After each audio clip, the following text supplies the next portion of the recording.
Type के होते हैं, एक बचपन में अस्थमा होता है और एक एडल्ट एज में होता है। बराबर। तो जो बचपन में होता है, क्या वो मतलब विथ बर्थ आती है वो चीज़ें और कुछ सालों तक रहती है, या वही अस्थमा है जो बचपन में कंटिन्यू होने करता वाली जो अस्थमा की बीमारी है है? वो करीबन 1.5-2 साल तक उसको नहीं होता, वो छोटे बच्चे या बच्ची को। उसके बाद जब वो खाना खाना शुरू कर देती है बच्चा या बच्ची, जब माँ का दूध बंद होता है, तब ये बीमारी निर्माण होना शुरू हो जाती है। उनमें भी ऐसा पाया है कि फैमिलियल ट्रेट्स भी उसमें है। अगर माता को बचपन में बीमारी थी तो उनके सिबलिंग्स को भी होने की संभावना ज़्यादा रहती है। बड़े पैमाने पे वो बीमारी छोटे बच्चों में है। सांस लेना मुश्किल हो जाता है।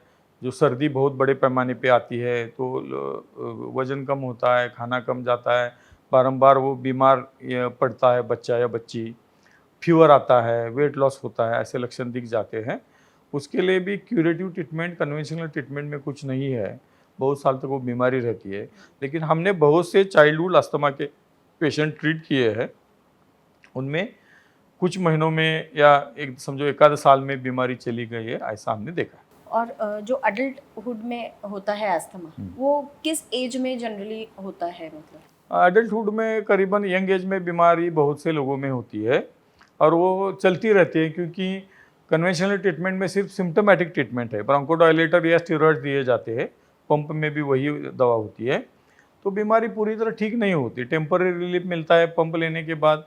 फिर वो दूसरा अटैक उसको सुबह लिया तो दोपहर को आएगा या शाम को आएगा, ऐसे चलते ही रहता है हर रोज़। तो उनका लाइफ बहुत डिस्टर्ब होता है अस्थमैटिक लोगों का, क्योंकि वो सीढ़ियाँ चढ़ नहीं सकते, कोई हेवी वर्क नहीं कर सकते।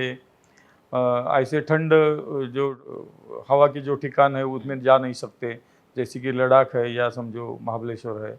ऐसे जगह पे वो नहीं जा सकते क्योंकि उनको सीवियर अटैक आता है। शरीर में ऑक्सीजन की कम होने के कारण उनके जान को खतरा होने की संभावना भी रहती है।